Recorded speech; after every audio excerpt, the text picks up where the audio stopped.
ओम नमः शिवाय। हर हर महादेव, जय महाकाल। कैसे हैं सब लोग? देखिए, आज का जो ये वीडियो है ना, बहुत ही ज्यादा विशेष होने वाला है और काफी सारे लोगों की कंफ्यूजन भी दूर होने वाली है ना? ये जो शोधा शब्द का नाम आते ही बहुत सारे लोगों के मन में कुछ ना कुछ डाउट जरूर आता होगा कि भैया ये वाला उपाय तो आप हमेशा एकादशी के दिन बताते थे, तो फिर ये वाला कौन सा उपाय है? आप सबको पता है 29 सितंबर से 14 अक्टूबर तक पितृपक्षी यानी कि श्राद्ध पक्ष की शुरुआत हो चुकी है और ये जो 16 दिन होते हैं ये आप पितरों के लिए समर्पित होते हैं। कहा जाता है कि जो आपके पितृ देवता होते हैं वो इन 16 दिनों तक मृत्युलोक में आपके घरों में रहते हैं। वो आपके घरों में आते हैं और उन्हें प्रसन्न करने के लिए आपको कुछ एक उपाय जरूर करने चाहिए। वो पूरे विधिवत पूर्वक अगर आप इन उपायों को करते हो ना, आपके जन्मों जन्मांतर का चाहे कितना भी पुराना पितृदोष क्यों ना हो, खत्म होगा और आपके पितृदोष प्रसन्न होकर के आपको आशीर्वाद दे करके जाएंगे। एक चीज और बता देता हूं कि जिन घरों के पितृदेवता खुश नहीं रहते ना, उस परिवार की कभी होती ही नहीं है। हमेशा उस परिवार में समस्या आती रहती है, लड़ाई झगड़े होते रहते हैं, लोगों को रात में नींद नहीं आती है, बुरे सपने आते हैं, बीमारियां खत्म नहीं होती हैं, घर में धन की आवक ही नहीं होती है, किसी भी परिवार के सदस्य की उन्नति नहीं होती है, हमेशा किसी ना किसी काम में रोड़ा अटका हुआ ही रहता है। अगर आपके भी जीवन में इस तरीके की समस्या है ना, तो कहीं ना कहीं आपके पितृ देवता आपसे नाराज हैं, वो आपसे कुछ चाहते हैं। और ये जो श्राद्ध पक्ष यानी कि पितृपक्ष हैं, इन दिनों में आपको ये वाला उपाय जरूर कर लेना है। आपके जन्मों जन्मांतर पितृदोष जरूर खत्म होगा। और मैं खेत एक भुक्त भोगी हूं। क्या होता है पितृदोष, उसके क्या लक्षण होते हैं और क्या प्रभाव होते हैं ना, ये मुझसे बेहतर कोई नहीं जानता होगा। यहां पर मैं आपको बता नहीं सकता हूं, परंतु प्लीज आपसे हाथ जोड़ करके विनती है, ये सारे उपाय जरूर कीजिएगा। ठीक है, इस पूरे वीडियो के अंदर हम लोग 3 महा उपायों के बारे में बात करेंगे जो कि आपके घर को खुशहाली से भर देंगे, आपकी सारी मनोकामनाओं को पूरा जरूर करेंगे।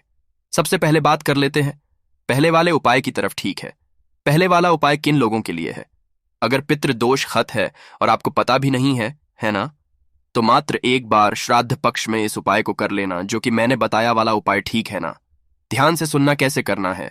जब इन्हें श्राद्ध पक्ष में किया जाता है तो कैसे किया जाता है और इसका महत्व भी मैं आपको बाद में बताऊंगा। ठीक है ना? तो आपको करना क्या है, श्राद्ध पक्ष के किसी भी दिन कोई जरूरी नहीं है, पहले दिन, दूसरे दिन, तीसरे दिन, किसी भी दिन 29 सितंबर से 14 अक्टूबर के बीच में किसी भी दिन आप क्या करना, मात्र एक चावल का दाना लेना। कितना लोगे? एक चावल का दाना ले लेना। ध्यान रखना वो अक्षत होना चाहिए। ठीक है ना? और इसे रखना आप अपने दाहिने हाथ की हथेली पर। ये जो आपके हाथ की हथेली है ना, परिवार का कोई भी सदस्य अगर बहू बेटी करती है ना, तो उसे इसी का फल दुगना प्रदान होता है। गुरुदेव ने कहा कि वो एक साथ 2 कुल को मतलब ताड़ देती है। ये चीज ध्यान रखना, 2 कुल यानी कि एक तो अपने ससुराल को और एक अपने जो मायके के जो पितृ होते हैं, उन दोनों को इसका फल प्रदान होता है। ठीक है ना? मात्र आपको एक चावल का दाना हथेली में इस तरीके से रखना है। ठीक है, रख लिया और उसके बाद आपके घर पे जहां कहीं पर भी पानी पीने का स्थान है, ना चाहे तो आपके इस घर में ऐसे परिंडा वगैरह हो, मटका रखा हो, चरा रखा हो, और आजकल तो मॉडर्न किचन होती है तो वहां पर आरओ लगा हुआ रहता है।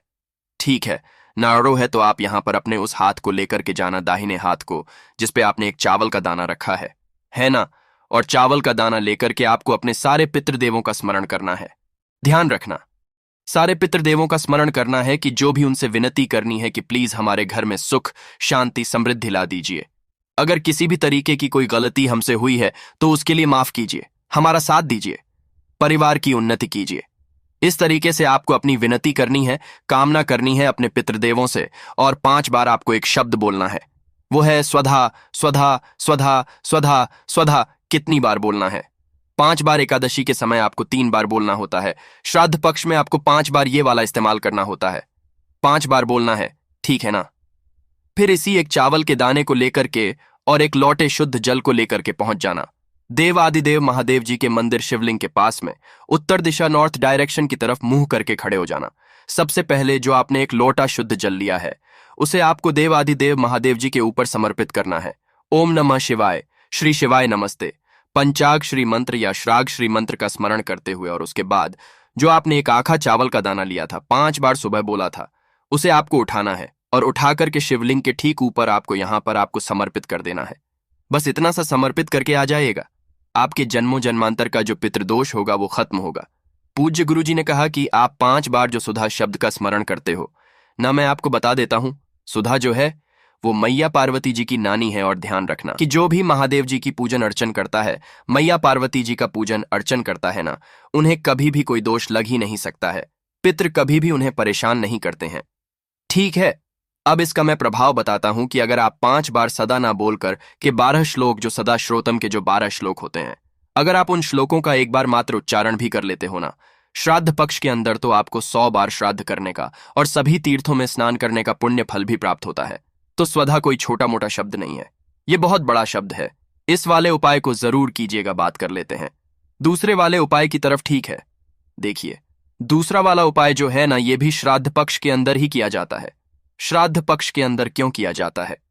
अपने पितरों को प्रसन्न करने के लिए आप जितने उपाय कर सको ना कर लेना।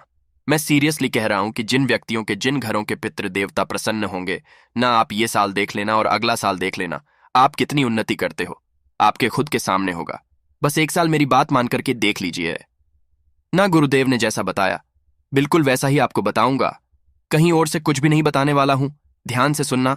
आपके घर में आप मिठाई तो बनाओगे ही सही, ठीक है ना? जो पितृपक्ष होते हैं 16 दिनों के मिठाई बनाते हैं। और जो भी मिठाई बनाओ ना, कोई जरूरी नहीं है आप महंगी से महंगी मिठाई बनाओ, गाय के दूध की मिठाई होनी चाहिए। चाहे आप थोड़ी सी खीर ही क्यों ना बना लो, बस थोड़ी सी खीर भोग के लिए प्लेट में रखने के लिए आप केवल थोड़ी सी खीर बनाना, परंतु वो भी गाय के दूध की ही बनाना। ये चीज ध्यान रखना। और गाय का घी ही काम में लेना, भैंस का गलती से भी मत ले। मैंने पिछले वाले वीडियो में भी आपको बताया था, भैंसे की जो सवारी होती है वो यमराज की होती है ना? तो अगर आपको कहानी सुननी है तो पिछले वाला वीडियो आप देख लेना। आप ध्यान से सुनना। जो भी आपने मीठा बनाया, चाहे खीर, उसे क्या करना, आप पीपल के पत्ते पर रख लेना, ठीक है ना? किसी भी एक पीपल का पत्ता लेना, शुद्ध सा साफ कर लेना, पानी से धो लेना, उसके ऊपर उस खीर को या जो भी आपने बनाया है ना मीठा, उसे आप रख लेना है ना। और एक लोटा शुद्ध जल लेकर के पहुंच जाना। कहां पर? पीपल के पेड़ के नीचे। ध्यान रखना, पीपल जो पेड़ होता है ना, ये हमारे पितरों के तुल्य होता है। आपको यहां पर क्या करना है? अपने पितरों का स्मरण करते हुए दक्षिण दिशा की तरफ आपको अपना मुंह करना है ना? किस तरह दिशा में करना है? ध्यान रखना, दक्षिण दिशा जो होती है ना, अपने पितरों की दिशा होती है। आप अपने पितरों के लिए स्मरण कर रहे हो, दक्षिण दिशा की तरफ मुंह रखना। और जो आपने एक पीपल के पत्ते पर जो भी मीठा आप लेकर के आए हो ना, जड़ों में यहां पर पीपल के पेड़ के नीचे समर्पित कर देना। यहां पर समर्पित कर दिया, 5 मिनट वहां पर बैठना, अपने पितरों का स्मरण करना, कामना मत करना, बस इतना सा काम कर देना। इसका पूरा का पूरा पुण्य फल आपके पितरों को प्राप्त होता है और आपके पितृ बहुत ज्यादा प्रसन्न होते हैं जब आप 5 मिनट तक वहां पर बैठेंगे। उसके बाद जो आपने एक लोटा शुद्ध जल लिया है ना, उस एक लोटे शुद्ध जल का आपको जल का तर्पण भी यहीं पर करवा देना है। इससे आपके पूर्वज बिल्कुल तृप्त हो जाते हैं, वो आपको आशीर्वाद देकर के जाते हैं।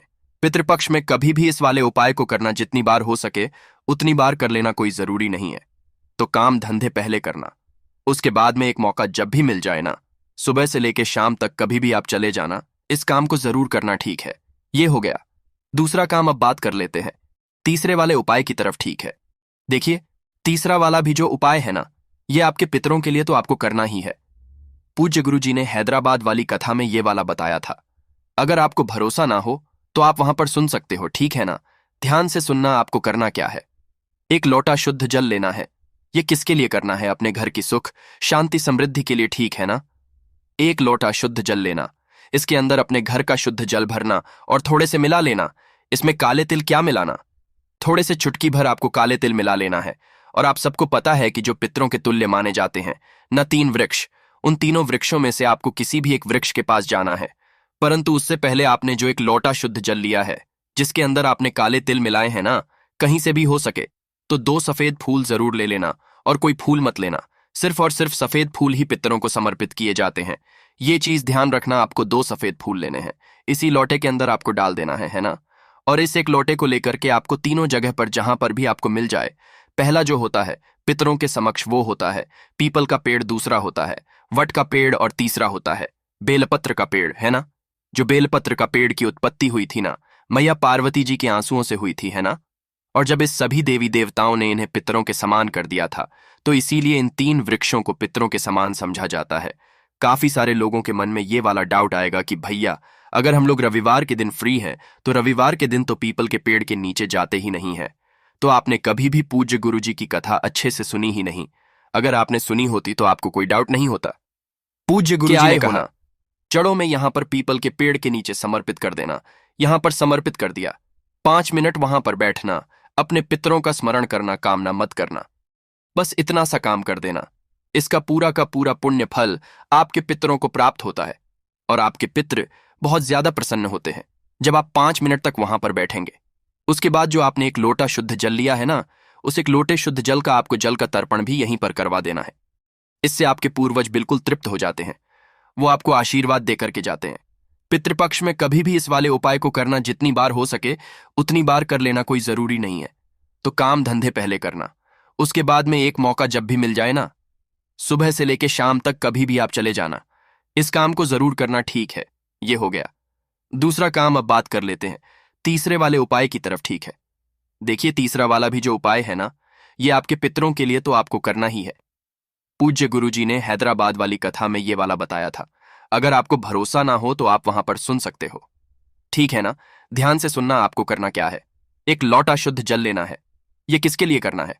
अपने घर की सुख शांति समृद्धि के लिए, ठीक है ना? एक लोटा शुद्ध जल लेना, इसके अंदर अपने घर का शुद्ध जल भरना और थोड़े से मिला लेना। इसमें काले तिल क्या मिलाना, थोड़े से चुटकी भर आपको काले तिल मिला लेना है। और आप सबको पता है कि जो पितरों के तुल्य माने जाते हैं ना, 3 वृक्ष, उन तीनों वृक्षों में से आपको किसी भी एक वृक्ष के पास जाना है। परंतु उससे पहले आपने जो एक लोटा शुद्ध जल लिया है, जिसके अंदर आपने काले तिल मिलाए हैं ना, कहीं से भी हो सके तो 2 सफेद फूल जरूर ले लेना और कोई फूल मत लेना। सिर्फ और सिर्फ सफेद फूल ही पितरों को समर्पित किए जाते हैं। ये चीज ध्यान रखना। आपको 2 सफेद फूल लेने हैं, इसी लोटे के अंदर आपको डाल देना है ना? और इस एक लोटे को लेकर के आपको तीनों जगह पर, जहां पर भी आपको मिल जाए, पहला जो होता है पितरों के समक्ष, वो होता है पीपल का पेड़, दूसरा होता है वट का पेड़ और तीसरा होता है बेलपत्र का पेड़, है ना? जो बेलपत्र का पेड़ की उत्पत्ति हुई थी ना, मैया पार्वती जी के आंसुओं से हुई थी, है ना? और जब इस सभी देवी देवताओं ने इन्हें पितरों के समान कर दिया था, तो इसीलिए इन 3 वृक्षों को पितरों के समान समझा जाता है। काफी सारे लोगों के मन में ये वाला डाउट आएगा कि भैया, अगर हम लोग रविवार के दिन फ्री हैं तो रविवार के दिन तो पीपल के पेड़ के नीचे जाते ही नहीं है।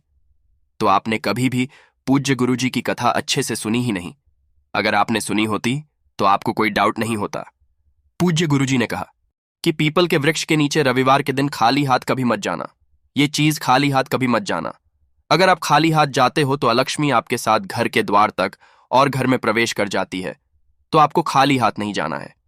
आप जो लेकर के जा रहे हो उसका आपको यहां पर जल समर्पित करना है। अपने पितरों का स्मरण करते हुए मुंह रखना। आपको दक्षिण दिशा की तरफ, ठीक है? बस इतना सा काम जब भी आपको मौका मिले ना, जितनी बार आप कर पाओ, वो सबका सब आपके पितरों के भाग में जाता है और आपके पितृ देवता बहुत ही ज्यादा खुश हो। पूज्य गुरुजी ने जैसा अपनी कथाओं में बताया, वैसा आसान भाषा में आपको बताने का संपूर्ण प्रयास किया। वीडियो अगर पसंद आया हो तो लाइक जरूर करना, साथ ही साथ चैनल को सब्सक्राइब जरूर कीजिएगा। मैं आपसे मिलता हूं अगले वीडियो में, तब तक के लिए ओम नमः शिवाय।